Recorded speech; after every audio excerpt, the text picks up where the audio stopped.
Drama की शुरुआत हमारी फीमेल लीड जियो से होती है, जो यहाँ पार्क में फायरवर्क्स बेच रही होती है, पर कोई भी उसके फायरवर्क्स नहीं खरीद रहा होता है, ये कहकर कि वो बहुत ही महंगा बेच रही है, उससे सस्ता तो उनके होम टाउन में मिल जाता है। तो जियो कहती है कि ऑलरेडी वो इतना सस्ता बेच रही थी। वो सोचती है कि मुझे पता था मेरे ग्रैंडपा के फायरवर्क्स बिल्कुल भी अच्छे नहीं है, तो आखिर कहाँ से बिकेंगे। वो सोचती है कि वैसे भी अब यहाँ पार्क में कोई है नहीं, तो मुझे अब घर चलना चाहिए डिनर के लिए। वो जा ही रही होती है, तभी हम देखते हैं कि यहाँ पर हमारा मेल लीड रोंगशन भाग रहा होता है, क्योंकि उसके पीछे गार्ड्स पड़े होते हैं सुनाने के लिए। वो उसे घेर लेते हैं और कहने लगते हैं कि मिस्टर रोंगशन, अब आपको हमसे कोई नहीं बचा सकता। तभी शन का नीफ्यू लू से वीडियो कॉल पे बात कर रहा होता है और कहने लगता है कि अंकल, मैंने आपको मारने के लिए अपने गार्ड्स को भेजा और अब आप जो कर लो वो लोग आपको मार के रहेंगे। तो शन अपने नीफ्यू से कह रहा होता है कि मैं फैमिली का हेड हूँ और तुम मुझे मारने की कोशिश कर रहे हो, ये बहुत ही बड़ा क्राइम है, तुम्हें मेरे हाथों मरना है। तो फिर लू हंस कर कहने लगता है कि अंकल, पहले तो आप ही मरने वाले हो और आपके मरने के बाद तो फैमिली का हेड मैं बन जाऊंगा, तो आखिर मुझे कौन ही सजा दे सकता है। कॉल कट होते ही यहाँ पर शन सारी गुंडों से कहता है कि वो रॉन्ग फैमिली का मास्टर है और वो लोग यहाँ पर आए उसे मारने के लिए। कहता है कि तुम लोग मेरा कुछ नहीं बिगाड़ पाओगे। तभी इतने में जियो इन लोग को देखकर जल्दी से छुप जाती है और वो सोचती है कि यहाँ पर ये क्या चल रहा है, कि सारे लोग इस बंदे को मारने के पीछे पड़े और उनके पास हथियार भी है और ये एक नहीं बल्कि 10 लोग हैं एक को मारने के लिए।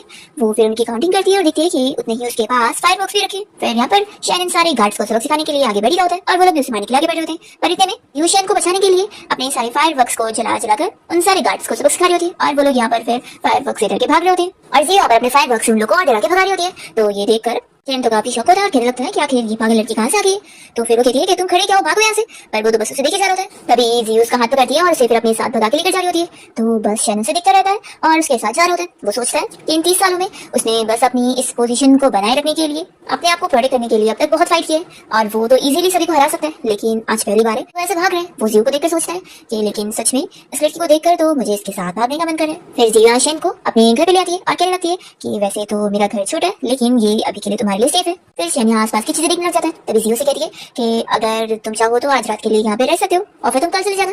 तो वो मान जाता है कि अगर फिर ये चीज कन्वीनियंट है तो मैं आज रात के लिए रुक जाता हूँ। फिर इतने में ग्रैंडपा बाहर आते हैं और वो जियो से पूछने लगते हैं कि तुम क्या अपने किसी फ्रेंड को लेकर आई हो। तो जियो बताने लगती है कि हाँ ग्रैंडपा। वो कहती है कि असल में इसके पीछे कुछ बुरे लोग पड़े हुए थे और मैंने इसे बचा कर लेकर आई हूँ और आपके सारे फायरवर्क्स से मैंने उन सभी को सबक सिखाई हूँ और वैसे आज रात ये हमारे घर पे रहेगा। वो फिर परमिशन लेने लगती है कि ग्रैंडपा रुक सकता है ना। वो तो फिर ग्रैंडपा देखने के लिए जाते हैं कि कहीं ये बंदा कोई फ्रॉड तो नहीं है।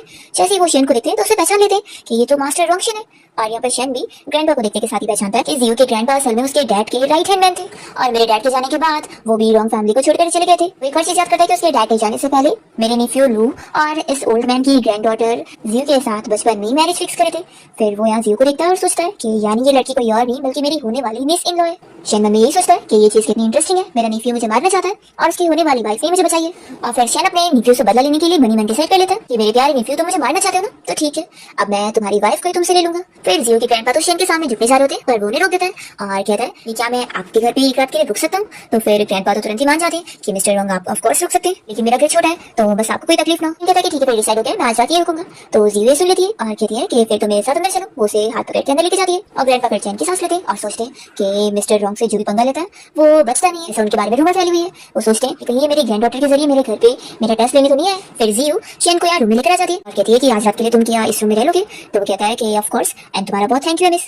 तो जियो कहती है कि तुम्हें मुझे मिस बोलने की जरूरत नहीं, मेरा नाम जियो है, तुम मुझे मेरे नाम से बुला सकते हो। और वो शैन से फिर उसका नाम पूछती है तो वो अपना फुल नेम बता रहा होता है। इतने में यहाँ पर जियो को उसके ग्रैंडपा आवाज देते हैं तो वो जल्दी से बाहर जाने लगती है और फिर उसके रूम में जाकर कहती है कि तुमने अपना नाम मुझे रोंगशन बताया ना, तो ठीक है फिर तुम्हें कोई भी जरूरत रहेगी तो तुम मुझे आवाज देना। ये कहकर वो चली जाती है और फिर यहाँ पर शैन अपने सेक्रेटरी से वीडियो कॉल पे बात करता है। उसका सेक्रेटरी उसे बताने लगता है उसके नेफ्यू लू के सारे गार्ड्स को वो लोगों ने मार दिए और लू के खिलाफ एविडेंस भी कलेक्ट कर लिए कि वो उसे मारने की कोशिश कर रहा था। शैन कहता है कि फिर तो बहुत अच्छी बात है, आखिर उसने फैमिली के हेड को मारने की कोशिश की तो ये बहुत बड़ा क्राइम है। अब मैं कल ही एविडेंस को लेकर जाकर अपने इस नेफ्यू को सबक सिखाऊंगा और उससे अपना रिवेंज लूंगा। फिर जियो अपने ग्रैंडपा के पास आती है और उनसे पूछती है कि उन्हें क्या काम है। तो फिर ग्रैंडपा उसे याद दिलाने लगते हैं कि रॉन्ग फैमिली के यंग मास्टर के साथ उसकी शादी फिक्स है, उसे इस बारे में अच्छे से पता है। तो वो कहते हैं कि देखो अब टाइम आ गया उस प्रॉमिस को पूरा करने का। तो जियो कहने लगती है कि ग्रैंडपा क्या इतना जल्दी। तो फिर उसके ग्रैंडपा उसे समझा रहे होते हैं कि रॉन्ग फैमिली के जो पुराने मास्टर थे उन्होंने ही तुम्हारी और रॉन्ग फैमिली के यंग मास्टर लू की शादी फिक्स किए थे और अब उनके बेटे मिस्टर रोंगशन फैमिली के हेड बन चुके। तो अगर तुम ये शादी का प्रॉमिस पूरा नहीं करोगी तो फिर मास्टर गुस्सा हो जाएंगे। ये सुनकर जियो डर के पूछती है कि क्या वो मिस्टर रॉन्ग हमें मार देगा। तो फिर ग्रैंडपा उसे बताने लगते हैं कि हाँ उसके बारे में रूमर है कि वो बहुत ज्यादा ही रूथलेस है और गुस्सा होने पर वो लोगों को मार देता है। अब तुम उसके नेफ्यू की वाइफ बनने वाली हो, तो अगर तुमने ये शादी का प्रॉमिस पूरा नहीं करी ना तो फिर तुम और मैं पूरी फैमिली हम लोग खतरे में होंगे। जियो कहती है ठीक है फिर ग्रैंडपा मैं अभी जाकर अपना सारा सामान पैक कर लेती हूँ और कल ही फिर मैं रॉन्ग फैमिली जाती हूँ उस यंग मास्टर लू से शादी करने के लिए। फिर मैं वहाँ से आकर आपको भी सेफली यहाँ से पिक करके लेके जाऊंगी। तो ग्रैंडपा कहते हैं कि हाँ जाओ तुम तैयारी बनाओ। फिर जियो अपने रूम की तरफ जा रही होती है और वो इसी बारे में सोच रही होती है कि उसे अपनी ग्रैंडपा और खुद की जान बचाने के लिए रॉन्ग फैमिली के यंग मास्टर लू से शादी करनी होगी जो कि फैमिली के हेड का नेफ्यू है, नहीं तो फिर जो फैमिली का हेड है मिस्टर रॉन्ग वो लोगों को छोड़ेगा नहीं। इतने में जियो को अंदर रूम से आवाज आ रही होती है कि शैन उसके डॉग को बार बार आवाज दे रहा है और थोड़ा सा दरवाजा खुला भी होता है। तो जियो झाँक कर देखने लगती है और इसे पता लगता है कि शैन अपनी चोट पर मेडिसिन और बैंडेज करने के लिए जियो के डॉग का ऑर्डर देकर सारी मेडिसिन वगैरह मंगवा रहा होता है और उसका डॉग उसकी बात सुनकर ला के दे भी रहा होता है। जियो फिर अंदर आती है और शैन को चिल्लाने लगती है, ये तो यहाँ पर शाओजू को ऑर्डर दे रहा हूँ, तो मैं मुझे आवाज देना चाहिए था हेल्प के लिए। तो शैन कहता है कि शाओजू, तो जियो से दिखाती है कि वो अपने डॉग को बोल रही है। तो कहता है कि अच्छा ये, अरे मैं तुम्हें डिस्टर्ब नहीं करना चाहता था, इसलिए मैंने तुम्हें आवाज दे दिया। फिर वो पट्टी उठाती है और कहने लगती है कि तुम फिक्र मत करो, मैंने तुम्हें बचाई हूँ तो मैं तुम्हारी रिस्पॉन्सिबिलिटी भी लूंगी। फिर वो उसके पीछे आकर उसकी चोट पर पट्टी बांध रही होती है। तो वो कहने लगता है कि ये सही नहीं होगा, वो काफी नर्वस फील कर रहा होता है। जियो कहती है कि आखिर क्या हुआ है। तो फिर वो कहता है कि आगे भी चोट है तो आगे भी पट्टी करनी होगी। तो जियो फिर आगे भी उसकी मेडिसिन लगा रही होती है और पूछ लेती है कि वैसे ये बताओ वो लोग तुम्हें मारने के पीछे क्यों पड़े थे, कहीं तुमने उनका पैसा तो नहीं चुराया हो। तो शैन झूठ बताने लगता है कि असल में वो लोग मुझे लूटना चाहते थे और मैंने अपनी चीजें और अपने आप को बचाने की कोशिश किया, तो वो लोग मेरे पीछे पड़ गए मुझे मारने को। तो ये सुनकर जियो कहती है कि फिर तो अच्छी बात है कि मैं तुम्हें मिल गई, नहीं तो फिर तो तुम मर जाते। शैन कहता है कि बात तो सही है, फिर मैं अब कल अपने घर जाकर अपने सारे काम निपटा कर वापस आऊंगा और तुम्हें अपने आप को दे दूंगा। ये सुनकर जियो शॉक होती है और कहती है कि तुम क्या बोल रहे हो, तुम्हें मुझे अपने आप को देने की जरूरत नहीं है, असल में तुमने मुझे गलत समझती हो। वो बताने लगती है कि मेरी तो बचपन में एंगेजमेंट फिक्स हो चुकी है। ये सुनकर शैन कहता है कि इतने टाइम से तुम्हारी एंगेजमेंट फिक्स है पर फिर भी उस पर्सन ने तुमसे शादी नहीं किया, तो लगता है उसका ऐसा कोई इरादा भी नहीं होगा। शैन कहता है कि क्यों ना तुम मुझसे शादी करो, मैं तुम्हारा जिंदगी भर अच्छे से ख्याल रखने वाला हूँ। तो फिर जियो कहने लगती है कि तुम्हें तो कितनी ज्यादा चोट लगी हुई है, क्या ये चोट ठीक भी होगी, और वैसे भी तुम्हें देखकर लगता नहीं है कि तुम्हारी शादी भी नहीं हुई होगी और तुम्हारे पास बच्चे नहीं होंगे, तुम इतने यंग नहीं लगते हो। ऐसा बोलकर वो कहती है कि इसलिए तुम मुझसे शादी का भूल ही जाओ और जल्दी से भागकर बाहर आ जाती है। और फिर मनी मैन उसे चिढ़ाकर कहने लगती है कि इसने क्या मुझे कोई इडियट समझा हुआ है जो मैं इसकी बात पर बिलीव कर लूंगी, बोल रहा था मुझसे शादी करेगा, क्या ये कोई सपना देख रहा है। शैन यहाँ पर जियो के बारे में सोचकर ही खुश हो रहा होता है कि वो कितनी ज्यादा इंटरेस्टिंग लड़की है और मेरे लिए बिल्कुल परफेक्ट है, और वो तो खुश होकर स्माइल कर रहा होता है। फिर नेक्स्ट डे वो अपने घर जाने के लिए निकलता है और कार में बैठकर वो इसी बारे में सोच रहा होता है कि एक बार वो बस जाकर अपने नेफ्यू लो की जान ले ले, उसके बाद फिर वो वापस आकर उससे शादी करेगा। उससे और हम देखते हैं कि जियो तो अपना रेडी होती है, लगेज पैक करके निकल रही होती है और तभी वो शैन से बात करना चाहिए होती है कि वो जाने से पहले एक बार उसे मिल ले। तभी इतने में ग्रैंडपा उसे बताते हैं कि वो पर्सन तो ऑलरेडी यहाँ से जा चुका है। ये सुनकर जियो शॉक होती है और रूम में जाकर देखती है कि वो तो सच में नहीं है। फिर वो थोड़ी सी अपसेट भी होती है। तब यहाँ पर फिर उसके ग्रैंडपा कहते हैं कि उसे अब जल्दी जाना चाहिए, वो अब सारा देर न करे। तो जियो कहती है कि ग्रैंडपा आप फिक्र मत करो, मैं रॉन्ग फैमिली जाकर यंग मास्टर लू से जल्दी शादी करूंगी और हमारी इस सर पे आई हुई मुसीबत को सॉल्व करूंगी और आपकी और मेरी जान बचा लूंगी। ये बोलकर फिर वो यहाँ से जाने के लिए निकलती है। और फिर दूसरी तरफ हम देखते हैं कि यहाँ पर शैन के भाई के घर पे मेड आकर उसके भाई और उसकी सिस्टर इन लोग को इस बारे में बताती है कि उनका बेटा यानी कि यंग मास्टर लू मर गया है। ये सुनकर वो लोग शौक होते हैं और कहते हैं कि तुम ये क्या बोल रही हो। तो वो बताती है कि सच में यंग मास्टर लू मर गए। तो वो लोग जल्दी से फिर अपने बेटे को देखने जाते हैं और यहाँ देखते हैं कि शैन यहाँ घर के बाहर पहुंचता है और वो ये सोच रहा होता है कि वो आज अपने बेटे लू की जान लेके रहेगा। फिर हम देखते हैं कि लू मरा होता है और उसकी मॉम रेड जूता मरने का नाटक कर रहे होते हैं। फ्लैशबैक में दिखाते हैं लू अपनी मॉम को बताने लगता है कि उसने इतने सारे कार्ड्स भेजा था अपने अंकल को मारने के लिए, पर वो सारे फेल हो गए और इतनी सारी चोट लगने के बाद भी वो अंकल बचकर भाग गया। तो लू कहने लगता है कि अब तो अंकल मुझे फिर छोड़ने वाले नहीं, वो मेरी जान के पीछे पड़ जाएंगे, इसलिए वो एक दवा निकालता है पीने के लिए। तो फिर उसकी मॉम कहने लगती है कि तुम ऐसे मर नहीं सकते हो, फिर हमारा क्या होगा।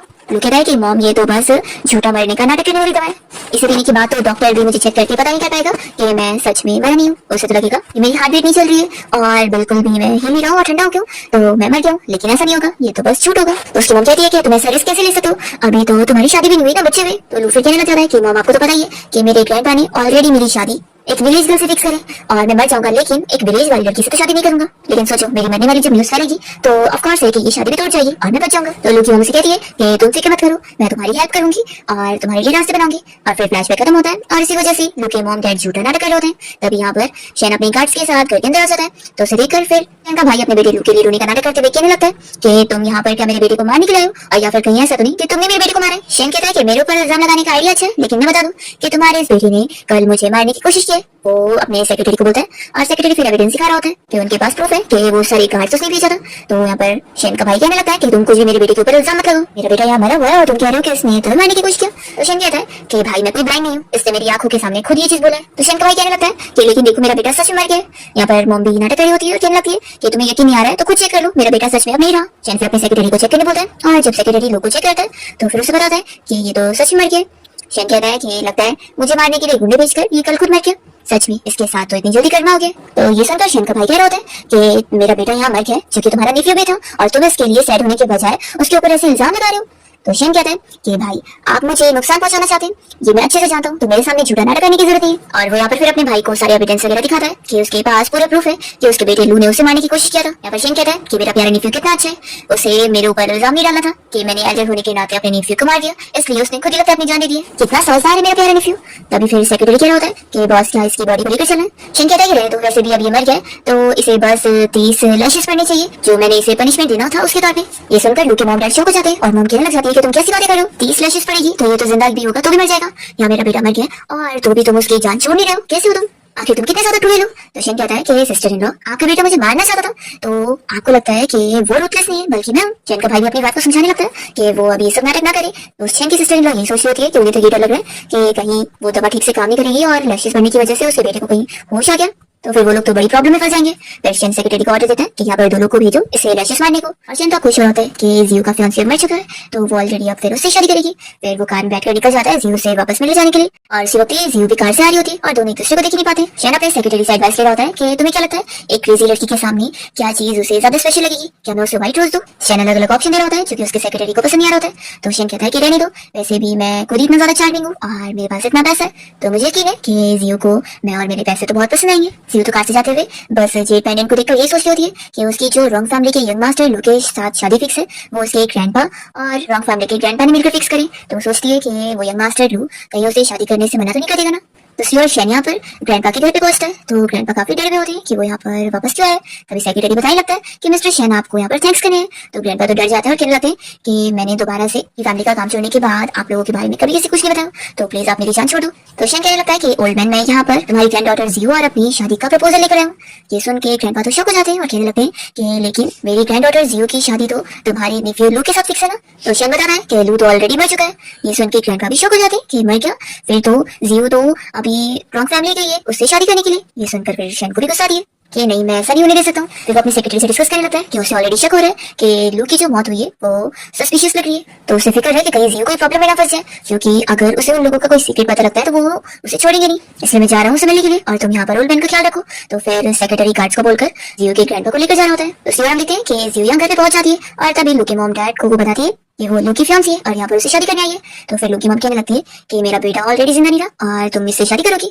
तो ये देखकर जियो भी शॉक हो जाती है, सोचती है कि ये तो सच में मर गया। वो दूसरी तरफ फेस करती है और सोचती है कि उसे रॉन्ग फैमिली में तो बस इसीलिए शादी करनी थी क्योंकि उसे अपनी और अपने ग्रैंडपा की जान बचानी है, बस शादी का प्रॉमिस पूरा करके। तो सोचती है कि अच्छी बात है ये मर गया है तो मुझे इसके लिए कुछ करने की जरूरत नहीं होगी, बस ये नाम की शादी होगी। वो मान जाती है कि मैं फिर भी शादी करने को तैयार हूँ, मैं हमेशा इसकी विडो बन के रहूंगी क्योंकि ये शादी की एंगेजमेंट का प्रॉमिस मैं नहीं तोड़ सकती हूँ, मैं इसे पूरा करूंगी।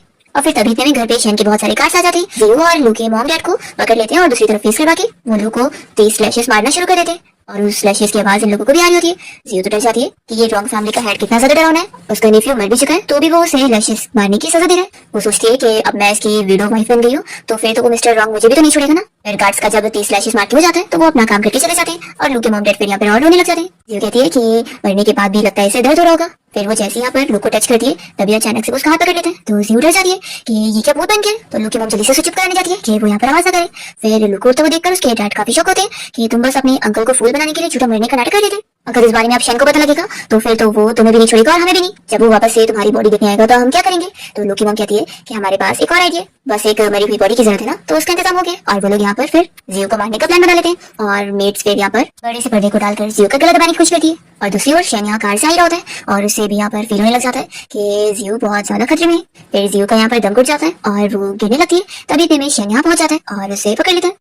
और फिर शेन जब तक यहाँ जियो को बचा रहा होता है उतने में उसका नेफ्यू लू वापस से लेट कर मरने का नाटक कर रहा होता है। और फिर यहाँ जियो को होश नहीं आ रहा होता है तो शेन उसे सीपीआर देने लगता है। इन लोग को ऐसे किस करता हुआ देखकर लू की तरफ देख रहा होता है कि ये मेरी फियांसी को किस कर रहा है। तो उसके मॉम डैड जल्दी से उसे वापस से चुप करवाते हैं कि वो अपना नाटक करने पर फोकस करे। फिर जियो को जैसे होश आता है तो वो खुश जाती है कि वो मरी नहीं है। वो यहाँ शेन को कहने लगती है कि तुम आखिर यहाँ पर कैसे आए, ये तो रॉन्ग फैमिली है ना। तो शेन बताने लगता है कि मैं भी इस रॉन्ग फैमिली का ही मेंबर हूँ और ऊपर से तुम्हारी ग्रैंडपा ने मुझे बताया कि तुम यहाँ पर आई हुई हो इसलिए मैं भी यहाँ पर आ गया। और वो कहता है कि देखो अच्छा वो मैं यहाँ पे टाइम पे पहुंचा। जियो उससे पूछने लगती है कि उसे तो कल इतनी ज्यादा चोट लगी थी तो वो यहाँ पर ये सब भाग क्यों रहे। तो फिर वो तुरंत ही नाटक करने लग जाता है और कहता है कि तुम्हें बचाने के चक्कर में मैं तो भूल ही गया था कि मैं तो एक इंजर्ड पर्सन हूँ और देखो मेरी हालत कितनी ज्यादा खराब हो रही है, मुझे तो चक्कर भी आ रहे हैं और वो नाटक कर रहे होते हैं। तो जियो फिर उसे संभालने में लगी होती है और ये देखकर लू के मॉम डैड आपस में बातें करने लगते हैं कि ये लड़की मास्टर रॉन्ग को पहले से जानती है। तो यहाँ पर फिर शेन का भाई भी कहने लगता है कि हाँ और लगता है इनका रिलेशन कोई ऑर्डिनरी नहीं है। वो ये सब सुन रहा होता है, उसको गुस्सा आ रही होती है कि जियो तुम मेरी फियांसी हो और तुमने मेरे अंकल को फंसा लियो। रुको बस ये सब खत्म हो जाने दो फिर मैं तुमसे बात में नहीं करता हूँ। यहाँ पर शेन तो नाटक करे जा रहा होता है कि मैं ठीक से खड़ा भी नहीं हो पा रहा हूँ। तो उसे कहता है कि चलो तुम एक हॉस्पिटल लेके चलो। तो जियो कहती है कि तुम यहाँ से जाओ, मैं यहाँ से कहीं नहीं जा सकती हूँ, मैं तो यहाँ पर उनका शादी करने आई थी पर मैं एक्सपेक्ट नहीं करी थी कि शादी करने के बजाय मैं अपनी जान खो देने वाली हूँ। तो फिर शेन कहता है कि इसका ये मतलब है कि वो बंदा तुम्हारे लायक है ही नहीं। फिर जियो कहती है रुको मुझे अभी इन लोगों से एक्सप्लेनेशन लेना है। फिर वो कार्ड्स को साइड होने बोलती है और यहाँ पर लू के मॉम डैड के पास आकर उन्हें बताने लगती है कि उसकी शादी उनके बेटे के साथ उसके ग्रैंडपा और उस रॉन्ग फैमिली के ओल्ड मास्टर ने फिक्स करी थी। इसलिए वो कहती है कि आप लोग को ये शादी नहीं करवानी है तो आप लोग डायरेक्टली एंगेजमेंट कैंसिल कर सकते हैं, आखिर मुझे मारने की क्या जरूरत है। लोकी कहती है कि देखो लड़की सब मिसअंडरस्टैंडिंग हो गई है तो तुम अभी गुस्सा मत हो। जियो कहती है कि अच्छा मिसअंडरस्टैंडिंग हुई है, आपका बेटा यहाँ पर झूठा मरने का नाटक कर रहा है और आप लोग उसकी जगह मुझे मार के मेरी बॉडी को उल्टा उसकी जगह ग्रेव में डालना चाहते थे।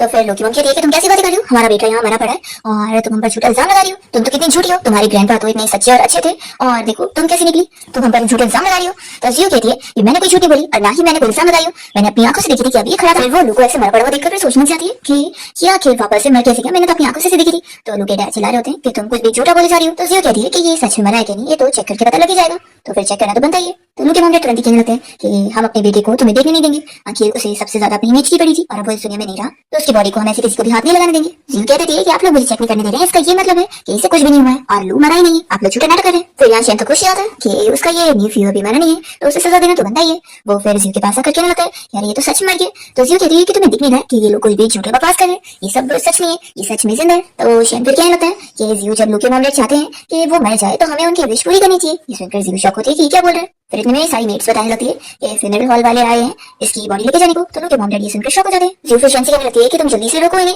ये मरा थोड़ी नहीं तो जिंदा है। तो शेन कहने लगता है कि दूसरों के फैमिली अफेयर्स में तुम मत इंटरफेयर करो। तो जियो कहती है कि फिर तो यानी ये लू मरने वाला है।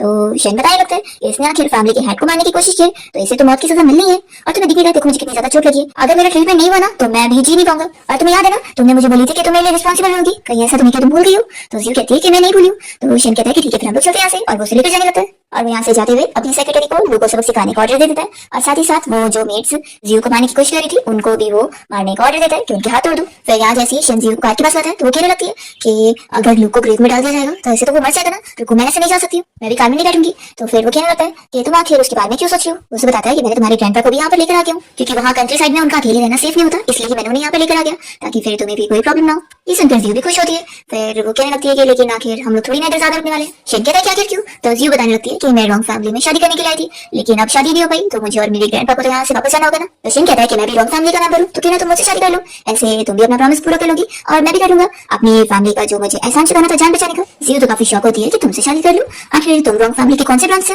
शेन कहता है कि कोई भी ब्रांच से हो तुम्हें उससे क्या करना है, तुम तो ये सोचो कि अगर तुम मुझसे शादी कर लोगी तो तुम्हारे ग्रैंडपा को जो प्रॉमिस है वो कोई टूटेगा नहीं क्योंकि मैं रॉन्ग फैमिली का मेंबर हूँ। फिर जियो से बताने लगती है कि वैसे तुम्हारी बातों में मुझे सेंस तो लग रहा है। वो उससे बताती है कि असल में मैं यहाँ पर ग्रैंडपा के कहने की वजह से रॉन्ग फैमिली में शादी करने आई थी, रॉन्ग फैमिली के यंग मास्टर लू के साथ, क्योंकि ग्रैंडपा को डर था कि अगर ये शादी नहीं होगी तो फिर हमारी जान बचेगी नहीं। ग्रैंडपा ने बताया था कि ये शादी का प्रॉमिस अगर हम पूरा नहीं करेंगे तो जो फैमिली का हेड है मास्टर रॉन्ग वो हमें मार देगा। ये सुनते के साथ ही शेन को तो बहुत गुस्सा आती है कि आखिर कौन है जो उसके बारे में ऐसी रूमर्स फैला रहा है। फिर जियो कहती है कि अगर मैं मास्टर रॉन्ग के न्यूक्लियो से शादी कर लूंगी तो वो मेरी और मेरे ग्रैंडपा की जान को छोड़ देंगे। फिर शेन कहने लगता है कि आखिर तुम्हें ऐसा किसने बोला है कि मैं तुम्हें मारूंगा। तो जियो कहती है कि तुम नहीं, मैं तुम्हारी फैमिली के हेड मास्टर रॉन्ग की बात कर रही हूँ, वो असल में मार देगा और ये मेरे ग्रैंडपा ने मुझे खुद बताया। तो शेन कहता है कि उन्होंने तुमसे बकवास की। तो जियो कहती है कि आखिर बकवास कैसे है। फिर वो अपने ग्रैंडपा और मास्टर रॉन्ग की फैमिली की पुरानी फाइट के बारे में बताने लगती है और कहती है कि वो मास्टर रॉन्ग बहुत ही डरावना है। तो शेन कहता है कि आखिर वो कहाँ है डरावना है। जियो कहती है कि ऐसा तुम्हें इसलिए लग रहा है क्योंकि तुम भी रॉन्ग फैमिली के मेंबर हो। फिर वो कहती है कि ऊपर से तुम्हारी बातें सही भी है और हम लोग इतनी बार मिले भी है तो लगता है हम दोनों एक दूसरे के लिए डिस्टेंट है। फिर जियो शेन का कहती है कि चलो फिर हम शादी कर लेते हैं। तो वो कहता है कि आखिर बच्चे तुम्हारा माइंड वापस से चेंज कैसे हो गया। तो जियो कहती है कि मैंने इस बारे में अच्छे सोच लिया, वैसे भी मैं रॉन्ग फैमिली में शादी करने के लिए आई थी और अगर रॉन्ग फैमिली के डिसेंडेंट्स में से मुझे एक चुनना है तो मैं थोड़ी ना लू से शादी करने वाली हूँ। अगर मुझे चुनने को मिलेगा तो मैं तो ऑफ कोर्स लू के बजाय तुम्हें चुनूंगी शादी करने के लिए। तो शेन कहता है ठीक है फिर सिविल अफेयर्स ब्यूरो चलते हैं मैरिज सर्टिफिकेट लेने के लिए। फिर वो मान जाती है और दोनों फिर यहाँ सिविल अफेयर्स ब्यूरो पहुंच जाते हैं और स्टाफ इन लोग को इन लोग का मैरिज सर्टिफिकेट स्टैम्प करके दे देती है। शेन दोनों सर्टिफिकेट्स को ले लेता है तो जियो कहती है कि एक मेरा है तो ना मुझे दो। तो कहता है कि मैं इसे अच्छे से रख लूंगा। जियो कहती है कि चलो अच्छा साथ में एक फोटो ले लेते हैं और फिर दोनों मैरिज सर्टिफिकेट लेकर फोटो के लिए पोस्ट करते हैं। तभी शेन कहता है कि लो मुझे भी एक फोटो लेनी है। तो जियो बड़ी खुश हो रही है। तभी यहाँ पर शेन तो फोटो के लिए उसे किस कर लेता है। तो जियो तो बहुत ज्यादा गुस्सा हो जाती है और उसे चिल्लाने लगती है कि तुम ध्यान से देखो तुमने आखिर फोटो में मुझे कितना आदमी बना दिया, ऐसी फोटो क्यों ली। तो शेन कहता है कि कहाँ ली है, देखो तुम कितनी ब्यूटीफुल लग रही हो। तो जियो चिल्लाती है किसमें तुम्हारी गलती है, तुमने मेरी गंदी फोटो ली। शेन कहता है कि अच्छा ठीक है मेरी गलती। और फिर वो उसका नंबर अपने फोन में ले रहा होता है। जियो कहती है कि लाओ मेरा फोन दो, मैं खुद ही तुम्हें चैट पे सेंड करूंगी। तो कहता है कि रुको मुझे अभी तुम्हारा नंबर भेजो सेव करना है। फिर जियो सर्टिफिकेट में शेन की एज पढ़ लेती है और कहती है कि तुम पूरे 30 इयर्स के हो, फिर तो तुम काफी बड़े हो गए ना मुझसे। तो शेन कहने लगता है कि उसे क्या फर्क पड़ता है, वैसे भी तुम्हें अपने ग्रैंडपा की विश पूरी करनी थी और देखो तुमने अपना गोल अचीव कर लिया। जियो कहती है कि लेकिन ये चीज कहाँ से हुई। तो शेन कहने लगता है कि हाँ माना वो लू बहुत ही यंग था लेकिन अब तो देखो वो मर गया, कम से कम मैं तो मरा नहीं हूं ना, मैं बोल लूं तो क्या हुआ। तो जियो कहती है कि ऐसा बोलो भी मत, तुम आखिर उसके साथ अपने आप को क्यों कंपेयर कर रहे हो, तुम तो उस लू से कई गुना ज्यादा बेहतर हो और ज्यादा हैंडसम भी हो। तो शेन कहता है कि फिर तो तुम्हारी आंखें बहुत अच्छी है। ऐसे बोलते हुए उसे हट रहा होता है। तो जियो दूर होती है और कहती है कि पब्लिक में तुम मुझसे बोलो आखिर टच क्यों कर रहे हो। तो कहता है कि वाइफ ठीक है जैसे तुम बोलो। तो चलो अब हम घर चलते हैं। ऐसे बोलकर उसका हाथ पकड़ के लेके जाता है। दूसरी ओर शेन के घर पे उसका हाउसकीपर सारी मेट्स वगैरह को समझा देता है कि यहाँ पर मास्टर रंग अपनी वाइफ को लेकर आने वाले तो कोई भी उन दोनों को डिस्टर्ब नहीं करेगा। तो फिर सारी मेट्स यहाँ से चली जाती है। इसके बाद शेन और जियो जब यहाँ घर पहुंचते हैं तो जियो कहती है कि घर तो कितना बड़ा है लेकिन कितना कूल फील हो रहा है, इतने बड़े घर में तुम पूरे अकेले रहते हो। तो शेन कहता है कि अब तुम यहाँ पर आ गई हो ना, तो तुम्हारे साथ अब मैं बिल्कुल अकेला नहीं फील करने वाला हूँ। जियो सोचती है कि आखिर इसकी बातें मुझे इतनी हाइपोक्रिटिकल क्यों लग रही है। फिर वो घर के अंदर आ जाती है और अपनी ग्रैंडपा को आवाज देने लगती है और सोचती है कि आखिर मेरी ग्रैंडपा कहाँ पर है। तब यहाँ पर शेन अपनी शर्ट उतार रहा होता है और जियो फिर जैसे उसे देखती है तो शॉक हो जाती है। फिर अपनी आंखें बंद करके वो उसे पूछती है कि आखिर तुम अपने कपड़े उतार क्यों रहे हो। तो वो कहता है कि अब मैं और इंतजार नहीं कर सकता, एक सेकंड के लिए भी नहीं। तो जियो कहती है कि तुम्हें दिखने का भी दिन का टाइम है, कोई रात नहीं है, ये सब हम अभी नहीं कर सकते। तो शेन उसके पास आता है और कहता है कि तुम क्या सोच रही हो वाइफ, मैं तो बस मेडिसिन लगाने के लिए बोल रहा था, मेरी चोट पर मेडिसिन लगाना जरूरी है ना, तुम क्या चाहती हो कि हम कुछ और करें। तो वो कहती है कि तुम ज्यादा मत सोचो, मैं तो मेडिसिन लगाने का ही बोल रही थी। फिर जब वो मेडिसिन लगाने वाली होती है तो शेन उसका हाथ पकड़ के रुकता है और बताने लगता है कि मेरा चेस्ट में बहुत ज्यादा पेन हो रहा है, तो तुम थोड़ा सा रब कर दो। जियो कहती है कि क्या ये करना सही होगा। तो कहता है कि अगर तुम हेल्प नहीं कर सकती तो कोई बात नहीं, मैं यहाँ पर हाउसकीपर को बुला लेता हूँ।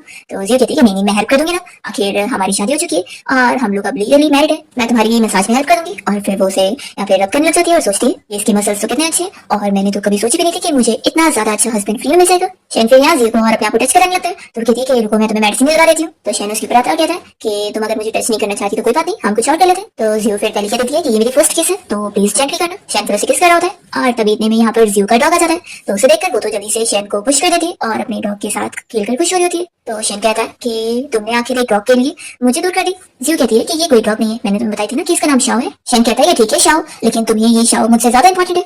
तो जियो फिर उसके पास आती है और कहती है कि सॉरी मैं भूल गई थी, तो तुम ठीक तो हो ना। शेन कहता है कि क्या तुमने इसे किस भी करी हो। तो जियो कहती है कि ऑफ कोर्स मैंने इसे खुद बड़ा करी हूँ। तो वो कहता है कि तुम अगली बार से किसी भी लिविंग थिंग्स को ऐसे किस नहीं कर सकती हो, इस डॉग को भी नहीं। जियो मान जाती है कि अच्छा ठीक है जैसा तुम बोलो, लेकिन अभी तुम शर्ट पहन लो, नहीं तो अगर ग्रैंडपा ने तुम्हें ऐसे देख लिया ना तो फिर वो तुम्हें पता नहीं क्या ही सोचेंगे और हमारे रिलेशनशिप के लिए एग्री नहीं करेंगे। फिर इतने सेक्रेटरी आकर लोग को बताने लगता है कि जियो के ग्रैंडपा को लू के डैड ने कहीं लेकर चले गए और वो लोग उन्हें रोक भी नहीं पाए। तो फिर यूशियन को कहने लगती है कि अपने ग्रैंडपा का क्या होगा। तो वो कहता है कि फिक्र मत करो, मैं उन्हें कोई तकलीफ नहीं पहुंचने दूंगा। और फिर यहाँ पर शेन अपने सेक्रेटरी से पूछता है कि वैसे तुम्हारा ये हाल क्यों बना हुआ है, क्या तुम भी क्या उस लू को मारने के लिए आग में फ्यूल डालने गए थे जो ये हाल हो गया। तो फिर सेक्रेटरी बताता है कि असल में उनकी कार का एक्सीडेंट भी हुआ था और कार रोल डाउन हुई थी तो वो बेहोश हो गया था और जब उसे होश आया तब तक वहां से लू भी गायब हो चुका था और उसके डैड भी।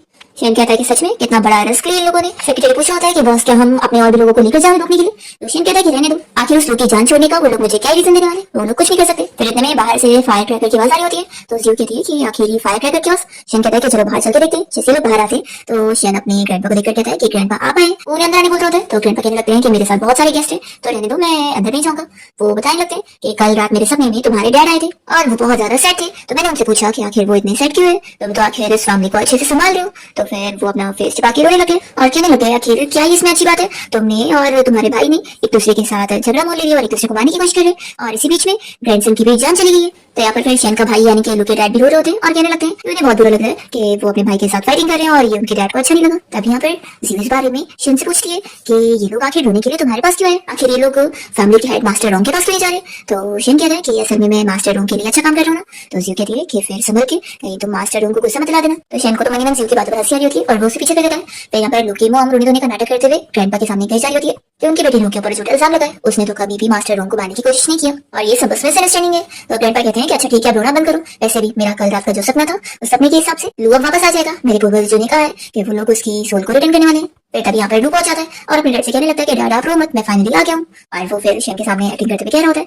कि उसकी जान उनके पूर्वजों ने रिटर्न करी है तो फिर वो अब सेफ है। जियो इस लू की एक्टिंग देखते हुए शेन से कह रही होती है कि ये क्या चल रहा है। लू से देखकर कहता है कि तुम यहाँ पर क्या कर रही हो। तो शेन बताता है कि ये मेरी वाइफ है तो यहाँ पर नहीं होगी तो कहाँ पर होगी। लू कहता है ऐसा कैसे हो सकता है, ये तो मेरी फियांसी है तो इसकी शादी भी मेरे साथ होनी चाहिए। तो शेन कहता है कि लेकिन तुम तो मर गए थे ना, तो तुम्हारे मरने के बाद ही हमें शादी करें। और शेन लोग को अपना मैरिज सर्टिफिकेट दिखा देता है कि वो लोग अब इसमें कुछ नहीं बोल सकते। तो लू यहाँ पे काफी हंगामे कर रहा होता है और अपने मॉम डैड और ग्रैंडपा से कहने लग जाता है कि आप लोग देख लो कि ये तो मेरी फियांसी है और इसे छीना गया, ऐसे कैसे हो सकता है। लू के डैड उसे चिल्लाने लगते हैं कि वो चुप बैठ जाए और फिर ग्रैंडपा भी गुस्सा हो जाते हैं कि वो अपने अंकल के सामने इस हंगामे कर रहे हैं, वो भी नील डाउन करके माफी मांगे। तो लू कहता है कि ग्रैंडपा आखिर आप इसकी साइड इतना क्यों ले गए, मैं भी तो इस फैमिली का डिसेंडेंट हूँ, तो आप तो बहुत बेस्ट हो रहे। तो जियो आगे आती है और वो क्लियर करने लगती है कि मैं तो तुमसे कभी मिली भी नहीं थी और यहाँ पर जब मैं तुमसे शादी करने पहुंची तो तुम अपने मॉम डैड के साथ मिलकर मेरा गला दबाकर मुझे मारने के पीछे लगी थी।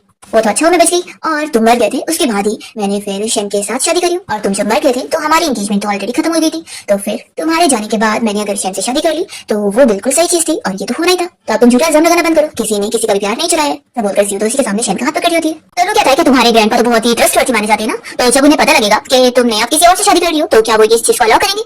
तो ये सुनने के साथ ही जीव को तो हमें बहुत गुस्सा आती है। वो उसे कहती है कि तुम्हें ना सबसे पहले खुद का ख्याल रखना चाहिए, ये सब के बारे में बाद में सोचना चाहिए। तुम्हें क्या लगता है कि तुम अपने इन सारे लोगों को लेकर आ जाओगे, ये लोग तुम्हारी साइड लेने के लिए डांस और सिंगिंग करेंगे, एक छोटा प्ले करेंगे, तो हम लोग को बिलीव हो जाएगा कि सच में तुम्हारी आत्मा तुम्हारे पूर्वजों ने वापस कर दी है। सब कहानी ना किसी और को जाकर सुनाना। तुम्हारी जिंदगी तो मिलना तो सिर्फ रॉन्ग फैमिली के मास्टर के हाथों में और किसी की नहीं। इसे बोलकर उसे डरा रही होती है और इसकी बातों से शेन तो बहुत ही खुश होता है। तभी ग्रैंडपा चिल्लाते हैं कि बस अब बहुत हो गया। तो जीव तो डर के फिर जल्दी से शेन के पीछे आकर छुप जाती है और शेन के ग्रैंडपा उसे कहने लगते हैं कि तुम हमेशा तो इतने ज्यादा सेंसिबल बनते हो, लेकिन अपनी इस वाइफ को कुछ भी हरकतें करने दे रहे हो। तो शेन कहता है कि मेरा ये न्यू लू पूरे 20 सालों से इस घर में रह रहा है और ये सब हरकतें कर रहा है, तब तो आपने कभी से नहीं डांटे और मेरी वाइफ अभी अभी आई और आप अभी से डांटे। और फिर ग्रैंडपा को यहाँ हार मानना पड़ जाता है और वो कह देते हैं कि ठीक है, मुझे तुम्हारी शादी से कोई प्रॉब्लम नहीं है। ये सुनने के साथ फिर लू तो नील डाउन करके ग्रैंडपा से बात करने के लिए बैठ जाता है। ग्रैंडपा से कहते हैं कि आज तुम्हारे अंकल का इतना इंपॉर्टेंट है, सिर्फ इसी वजह से तुम्हारे इस डिसरिस्पेक्टफुल बिहेवियर को मैं छोड़ रहा हूँ। चलो अब जल्दी से अपने अंकल और आंटी के सामने नील डाउन करके उनसे माफी मांगो, नहीं तो अच्छा नहीं होगा। तो लू को फिर सुनना ही पड़ता है और वो यहाँ नील डाउन करके उन लोगों से माफी मांग लेता है, जिससे अब गलती हो गई है और अब वो अच्छे से बिहेव करेगा उनके सामने। और फिर यहाँ पर लू के डैड तो इतने डर गए होते हैं कि वो जल्दी से लू को चाय पिलाने भेज देते ताकि वो इनके सामने आकर फिर अच्छे से टी सर्व करे। अभी लोग की सारी बातें सुनते हुए और इन लोग का डर देखते हुए जीव को समझ आता है और वो शेन से कहती है कि मास्टर रूम जो किस फैमिली का हेड है वो तुम ही हो। तो कहता है कि हाँ नहीं। फिर जीव से पूछती है कि फिर आखिर तो मेरे सामने तक प्रिटेंड क्यों कर रहे थे। तो इसका वो ठीक से कुछ बोल नहीं पाता है और जीव से कहती है कि आखिर मुझे पहले बताना चाहिए था। रोज मैं ऐसे ही डरती थी कि वो मास्टर रूम मुझे छोड़ेगा नहीं और मुझे मार देगा, ये सब तुम्हारी गलती है, तुम्हें मुझे पहले बताना चाहिए था। ऐसे बोलकर उसके गुस्से करी होती है और सेक्रेटरी शॉक होता है कि ये उसे डरने के बजाय उसको चिल्ला रही है। जीव से कहता है कि तुमने मुझसे इस बारे में पूछी नहीं थी, मैंने तो तुमसे कभी झूठ बोला ही नहीं, उल्टा तुमने नहीं पूछी। फिर तुम्हें यहाँ पर लू वापस आ जाता है और कहने लगता है कि अंकल आंटी आप लोग ये रोटी पियो। तो फिर शेन उसे टी लेता है और कहता है कि ठीक है अब तुम इतना ही जीना चाहते हो तो मैं तुम्हें जीने दूंगा, लेकिन अगर तुमने आगे से कोई मिस्टेक की तो फिर तुम्हारी जान कोई नहीं बचा पाएगा। तो कहता है कि अंकल मैं दोबारा कोई मिस्टेक नहीं करूंगा और फिर वो यू को भी चाहता है कि आंटी ये लो। तो जीव बड़ी खुश होकर ले लेती है। यहाँ पर लू तो फिर शेन से बदला लेने के बारे में सोच रहा होता है कि उसने उसकी फियांसी छीना ना तो वो भी एक बहुत ही रिच फैमिली की लड़की से शादी करेगा। फिर ग्रैंडपा कहते हैं कि ठीक है ये मैटर यहीं पर खत्म हो गया, तो सब अपने अपने घर जाएंगे। और वो शेन से पूछते हैं कि वैसे वो अब वेडिंग करने का कब प्लान कर रहा है। तो शेन कहता है कि मैंने सोचा कि शादी तो मैं एक ही बार करूंगा, तो ऑफकोर्स सिर्फ वेडिंग की प्रिपरेशन मैं अच्छे से करना चाहता हूँ। तो ठीक है, जब मैं तैयारियां कर लूंगा तो मैं आप लोग को इन्विटेशन भेज दूंगा। तो ग्रैंडपा इस बात से भी करते हैं और कहते हैं कि चलो अच्छी बात है, तुमने यंग लड़की से शादी करें, आप मुझे जल्दी से मेरे ग्रेट ग्रैंडसन सीखना चाहिए। वो सभी से कह देते हैं कि न्यू राइट्स को कोई भी डिस्टर्ब नहीं करेगा। तो लू भी गुस्सा होकर सभी के साथ चला जाता है। जीव और शेन साथ में अंदर आ जाते हैं और जीव कहने लगती है कि वैसे तुम फैमिली की हेड हो लेकिन लगता नहीं है कि कोई भी तुम्हारी साइड है। वो कहती है लेकिन कोई बात नहीं, अब मैं हूं ना, अब मैं तुम्हें फ्यूचर में सपोर्ट करूंगी। शेन कह रहा है कि चलो ग्रैंडपा की विश भी पूरी कर देते हैं। उन्होंने कहा है कि आखिर मैंने इतनी यंग लड़की से शादी की तो बच्ची भी तो नहीं चाहिए। वो जीव को किस करने जा रहा था तो वो कहती है कि नहीं क्या तुम पागल हो गए हो। तो शेन कहता है कि मैं ऐसे पागल नहीं होगा। शेन फिर उसे बता रहा होता है कि अभी थोड़ी देर बाद फिर उसके ग्रैंडपा भी आने वाले, ये दोनों यहाँ किस करते हैं। इसके बाद जीव अपना फिर रेडी हो जाती है और सोचती है कि ग्रैंडपा बस पहुंचते होंगे। वो सोच रही है कि मेरे नेक पर जो निशान है ये देखिए ग्रैंडपा फिक्र करेंगे और कहीं वो गुस्सा ना हो जाए कि मैंने किसी और से शादी कर ली। तो वो प्लानिंग कर रही होती है कि वो अपने ग्रैंडपा को बोलेगी कि आखिर वो जान बचाने के लिए तो शादी करने वाली इस एंगेजमेंट को पूरा करके, लेकिन अब उसने शेन से शादी कर ली और वो तो फैमिली का हेड है, तो अब तो उन्हें कोई भी बात की फिक्र करने की जरूरत नहीं। वो बस ये सोच रही होती है कि बस उसके ग्रैंडपा इस चीज को समझ जाए।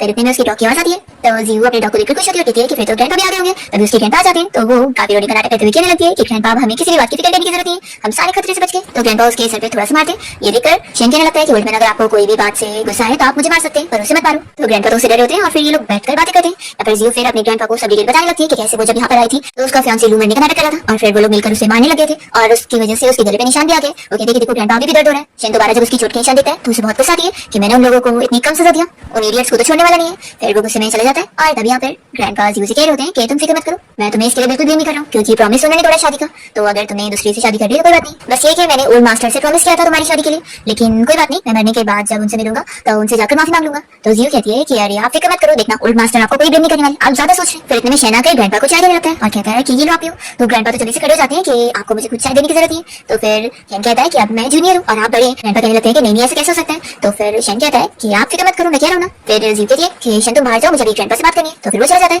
और जीव अपने ग्रैंडपा से कहने लगती है कि आप मुझे ब्लेम तो नहीं करेंगे ना। तो ग्रैंडपा कहते हैं कि नहीं मैं समझ रहा हूँ और मुझे लगता है कि मास्टर रूम अच्छे भी है, देखो तुम्हारी कितनी केयर भी करते हैं, तो मुझे लग रहा है कि मैं उनके पास तुम्हें छोड़ सकता हूँ, वो तुम्हारा अच्छे से ख्याल रखेगा। तो जीव कहती है कि हाँ ग्रैंडपा आपको अब फिक्र करने की जरूरत नहीं है। और वैसे ग्रैंडपा मुझे ये भी लगता है कि शेन के बारे में जो भी रूमर्स फैली ना वो सब झूठी है, वो बिल्कुल भी कोई गुस्से वाला नहीं है, बल्कि वो तो कितना काइंड नेचर का है। और जैसा उसके बारे में रूमर थी रूथलेस और खूनी वाली, वो तो बिल्कुल झूठी है, वो तो बहुत अच्छा है। शेन बाहर से अपनी ये सारी तारीफें सुनकर खुश हो जाता है कि जीव अपने दिल में उसके बारे में ऐसा सोचती है कि वो इतना परफेक्ट है। वो तो खुश हो जाता है कि अच्छी बात है, उसकी पसंद भी मेरी तरह अच्छी है। फिर ग्रैंडपा भी जीव से कहने लगते हैं कि अच्छी बात है तुम मुझसे डरती नहीं हो, फिर तो तुम लोग आराम से अपनी लाइफ एक साथ बिता सकते हो। फिर आपने जब जीव रूम में होती है तो शेन यहाँ पर आ जाता है। तो जीव कहती है कि तुम यहाँ पर क्या कर रहे हो, ग्रैंडपा पास वाले रूम में है। तो किस करने लगता है तो जीव से रूम होती है। शेन कहता है कि आज हमारी वेडिंग नाइट है और फिर दोनों साथ नाइट स्पेंड करते हैं। नेक्स्ट मॉर्निंग जीव के पास यहाँ शेन आता है और उसे बताता है कि उसकी ग्रैंडपा जा चुकी है और उसके लिए लेटर छोड़ कर गई। उसे कहने लगता है कि वाइफ क्या अभी भी तुम प्रेम में हो। तो वो कहती है कि सब तुम्हारी वजह से है और फिर वो उसे मारने के लिए पीछे बढ़ जाती है। तो शेन कहता है कि वाइफ पहले हम तुम्हारे ग्रैंडपा का लेटर पढ़ लेते हैं उसके बाद तुम मुझे मानना। तो कहते हैं कि ठीक है, सिर्फ ग्रैंडपा के लेटर की वजह से अभी मैं तुम्हें छोड़ रही हूँ। ग्रैंडपा ने जियो को लेकर गए होते कि वो उसके डॉग शॉ को अपने साथ लेकर जा रहे हैं और वो अब बहुत ज्यादा रिलीफ फील कर रहे हैं कि अब उसके पास शेन है और वो उसका ख्याल रखेगा, उन्हें पूरा ट्रस्ट है। ग्रैंडपा ने आगे उसके लिए बहुत सारी इमोशनल चीजें लिखी होती कि वो उनके लिए कितनी ज्यादा प्यारी ग्रैंड डॉटर है और वो उनके लिए बहुत इंपॉर्टेंट है। अगर वो रोएगी तो उन्हें बहुत तकलीफ होगी, इसलिए वो उसे अपनी लाइफ एंजॉय करने के लिए बोल रहे थे और कहते कि अगर उसे कभी भी कोई प्रॉब्लम हो तो वो तुरंत उनके पास आ सकती है, वो हमेशा उसके साथ सपोर्ट करेंगे। और उसकी मैरिज के लिए भी उसे बोल देते कि कभी भी उसे अपनी मैरिज छोड़कर आनी हो तो वो बिंदास आ सकती है, वो हमेशा उसका साथ देने वाले। जियो फिर बैठ के रोने लग जाती है कि मेरे ग्रैंडपा और मेरे शॉ के बिना मैं कैसे जीने वाली हूँ। तो कहता है कि फिक्र मत करो, वो लोग बस 2 घंटे दूध के विलेज में तो रहते हैं ना, हमारा जब भी दिल करेगा तो मैं तुम्हें लेके चलूंगा और मैं हूं ना तुम्हारे पास अभी। तो जियो से दूर कर देती है और कहती है कि तुम तो दूर ही हो जाओ, तुम्हारी वजह से मैं अपनी ग्रैंडपा के साथ नहीं हूँ। कहता है कि भाई की सिचुएशन इतनी भी ज्यादा सीरियस नहीं है, तुम कहो तो अभी हम लोग ग्रैंडपा से मिलने चलते हैं, जितने देर में तुम्हारे ग्रैंडपा घर नहीं पहुंचेंगे उनके बाद ही हम लोग वहां पहुंच जाएंगे। जियो कहती है क्या सच्ची? तो शेन कहता है कि हाँ मैं तुमसे कभी झूठ नहीं बोलता हूँ, तुम जब कहो तब मैं तुम्हारे ग्रैंडपा से तुम्हें मिलवाने के लिए लेकर चलूंगा। तो वो चुप कर रहा होता है कि ठीक है रो मत। तो जियो कहती है कि मेरे बाल खराब हो जाएंगे, मुझे हाथ में रखो। फिर वो कहता है कि क्या तुम्हें चलना है? तो जियो कहती है कि नहीं अभी बेहतर रहेगा कि हम लोग ना चलें, क्योंकि मेरे ग्रैंडपा मेरी ऐसी इतनी ज्यादा फिक्र करते हैं और उन्हें हमेशा से इस बात की भी फिक्र थी कि आखिर मेरा हस्बैंड कैसा होगा, इसलिए मैं अपने ग्रैंडपा को भी कोई भी फिक्र में नहीं डालना चाहती हूँ, बल्कि मुझे तो अच्छी से लाइफ जीने ताकि मेरे ग्रैंडपा रियश्योर फील करे कि मैं खुश हूँ, सेफ हूँ। तो शेन उसे फुल सपोर्ट कर रहा होता है और कहता है कि जैसे एक ग्रैंडपा तुम्हारे सपोर्ट है अब मैं भी हूँ, तुम्हें मैं कोई भी तकलीफ पहुंचने नहीं दूंगा। तो जियो से आकर कहती है कि मुझे तुम पे बिलीव है। फिर नेक्स्ट टाइम देखते हैं कि शैन के घर पे कोई अंकल चीन आया होता है और वो कोई खजाना चुराने के लिए यहाँ पर गड्ढे खोदा होता है। अभी जियो यहाँ गार्डन में घूम रही होती है और वो खुश हो रही होती है कि आखिर मेरी किस्मत कितनी अच्छी कि मुझे इतना रिच हस्बैंड मिला है, मेरी लाइफ तो इतनी हैप्पीनेस से भरी हुई है, उसके पास इतना बड़ा गार्डन भी है और इतने सारे फ्रेश फ्लावर्स। तभी इतने में फिर जियो उस अंकल को देख लेती है और सोचती है कि वो यहाँ चोरी कर रहा है। तो वो फिर आकर उसे मारने लगती है कि चोर कहीं के, और वो आवाज दे रही होती है कि आओ चोर को पकड़ो। अभी शैन को अंदर से आवाज आ रही है तो वो अपने गार्ड को तुरंत ही पहुंचने बोलता है कि उधर क्या हुआ है। फिर यहाँ पर ये अंकल चिल्ला रहा होता है कि मैं तुम्हारा सेवंथ अंकल हूँ, तुम ये क्या कर रही हो। फिर जियो गार्ड को भेज कर अपने अंकल को भी अंदर लेके आता है और यहाँ पर जियो भी आ जाती है। फिर अंकल शैन से कह रहे होते हैं कि ये लड़की तुम्हारी वाइफ है ना, सच में कितनी ज्यादा डिसरिस्पेक्टफुल लड़की है, इससे बड़ों की रिस्पेक्ट करना नहीं आता, देखो इसने मुझे कैसे मारी है। तो शैन पूछने लगता है कि अंकल वैसे आप यहाँ पर क्यों आए। तो अंकल बताने लगते हैं कि मैं तुम्हें फ्रेश फिश देने आया था। तो शैन कहता है कि अंकल मुझे फिश खानी होगी ना तो मैं तुरंत मंगवा सकता हूँ, मुझे आपकी जरूरत नहीं है। तो कहता है कि ठीक है मुझे पता है कि तुम्हारे पास बहुत कुछ है। वो कहने लगता है कि लेकिन तुम्हारी वाइफ ने जो मुझे मारी है इसका इसे हिसाब चुकाना पड़ेगा, ऐसे नहीं चल सकता। तो कहती है कि आप खुद ही छोटे जैसी हरकत कर रहे थे तो मुझे लगा कि आप चोर है इसलिए आपको मारी थी। तो अंकल कहते हैं कि देखा इसने खुद अपने मुझे बोली है। शैन फिर यहाँ पे फ्लावर्स मंगवाता है और कहता है कि आपको मेरी वाइफ ने मारी है ना तो मेरी जगह आप ये फ्लावर्स ले लो। अंकल हार मान लेते हैं कि जब ओल्ड में तुम्हारा कुछ नहीं कर सकता तो मैं क्या कर सकता हूँ, ठीक है जाने दो मैं इसे छोड़ रहा हूँ। जियो भी यहाँ पर अंकल से माफी मांग लेती है कि मुझे गलती होगी। तो अंकल कहते हैं कि ठीक है और वापस चले जाते हैं। जियो फिर शैन को सॉरी बोलने लगती है कि मुझे पता नहीं था कि वो तुम्हारे अंकल है और मैं उन्हें चोर समझ के मार रही थी, वो गोल्ड निकाल रहे थे, मुझे लगा वो चोर होंगे। शैन कहता है कि कोई बात नहीं इसमें तुम्हारी कोई गलती नहीं है, उन्होंने वैसे भी गलती करे, ऐसे कैसे वो मेरे गार्डन से गोल्ड निकाल रहे थे तो तुमने सही करी। जियो खुशी आती है कि क्या तुम सच बोल रहे हो। जियो खुशी आती है और कहती है कि लेकिन कहीं फिर तुम्हें मेरी वजह से डांट तो नहीं पड़ेगी एल्डर से। तो कहता है कि उनकी हिम्मत नहीं हो सकती। जियो कहती है कि फैमिली के हेड की पोजीशन क्या इतनी स्ट्रांग होती है कि वो लोग एल्डर्स होकर भी तुम्हारा कुछ नहीं बिगाड़ सकते। तो शैन कहता है कि क्योंकि मैं इतने सारे पैसे जो कमाता हूँ और उस पर ही वो सब डिपेंड है तो वो लोग मेरी नहीं बल्कि मेरे पैसों की रिस्पेक्ट करें। तो जियो फिर शैन की तारीफ करते हुए कह रही होती है कि वो कितना ज्यादा अमेजिंग है। फिर नेक्स्ट डे जियो अपनी ग्रैंडपा को कॉल लगाती है और उनसे कह रही होती है कि ग्रैंडपा मैं आपको बहुत मिस कर रही हूँ, क्यों ना मैं आपसे मिलने आ जाऊँ। तो उसकी ग्रैंडपा को समझा रहे होते हैं या अभी वो अपने हस्बैंड की घर पे रहे, कम से कम 1 महीने बाद है। तो जियो कहती है ठीक है आप चाहते हैं कि मैं यहीं पे रहूं और आपको भूल जाऊँ ना, फिर आप मुझे बाद में ब्लेम मत करना। और फिर वो कॉल कट करती है। उसे फिर यहाँ पर शैन का कॉल आ जाता है, वो उसे बता देता है कि आज रात वो अपना काम खत्म करके थोड़ा लेट हो जाएगा और रात 8 बजे तक डिनर के लिए आएगा। तो जियो सोचती है कि ये तो अच्छी बात है, फिर तो मैं इस टाइम पर अपनी ग्रैंडपा से मिलने जा सकती हूँ। अभी इसे लू का कॉल आ जाता है और वो इसे बताने लगता है कि मेरे अंकल तुम्हें चीट कर रहे हैं, तुम्हें क्या पता है उनके फर्स्ट लव कौन है। वो एक लड़की की फोटो से भेज रहा होता है पर जियो को कोई फर्क नहीं पड़ता और वो तो उसे चिल्लाती है कि वो दोबारा उसे कॉल करके परेशान न करे और वो उसका नंबर भी ब्लॉक कर देती है और फिर अपनी स्कूटी से निकल जाती है अपनी ग्रैंडपा से मिलने के लिए। तो रास्ते में से लोग मिल जाता है और वो कहने लगता है कि पक्का तुम अंकल को चीट करके पकड़ने जा रही होगी ना। तो कहती है कि तुम्हारे अंकल इतने ज्यादा रिच है, हैंडसम है, पावरफुल है तो मैं पागल होंगी जो मैं उन्हें पकड़ने चाहूंगी।